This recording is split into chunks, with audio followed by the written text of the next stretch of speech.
Guys, ito pakikita ko sa inyo yung ginawa sa amin ng flood control. Oh. Ito yung gilid ng ilog. Ayan. Ang ginawa rito, napakababa ng ginawa. Oh. Halos konti na lang papasok na yung tubig. Kaya lagi may tubig doon sa lugar namin. Ang problema pa isa, itong drainage na to. Nilagyan nila papasok doon sa loob namin. Ayan, tinakpan ng pesang ko. Kaya lagi pa dito. Ayan, dito na nagiginda ng tao ngayon. Dapat to mataas tong ano na to eh. Pinakabato na to. Tulad niya, ito nasisira na oh. Tama ba yung ginawa ng mga kontraktor dito? Sira na yung mga bato. Tandaan po, madulas po dyan. Nadulas na ako dyan. Ayun o, kita nyo ba yan? Napakababa.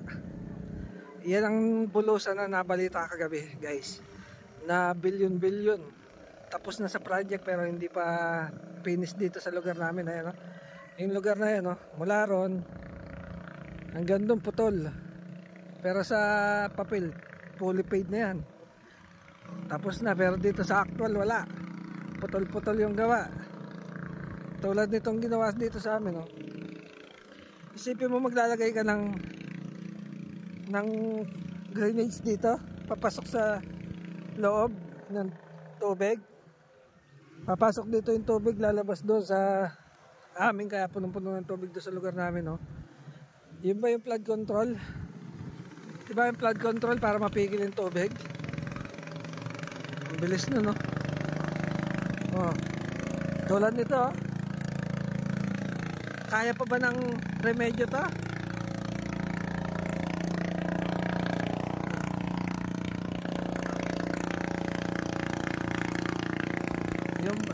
Yung bakal kapiraso.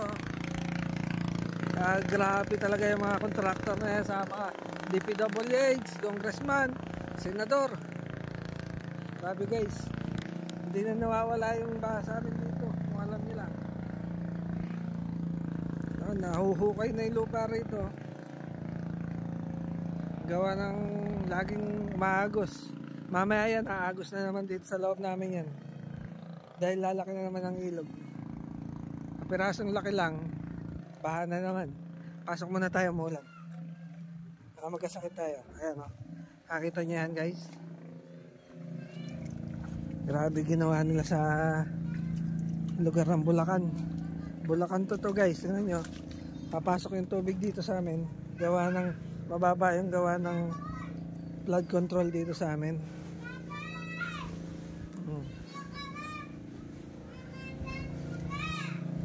Ayan no. Bamba sa amin guys. Grabe.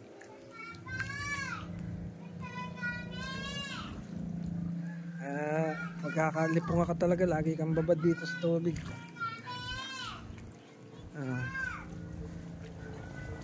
Ayan, tingnan nyo guys ganyan ba dapat? Laging baha. Grabe, di na nawala yung tubig. Yun lang guys.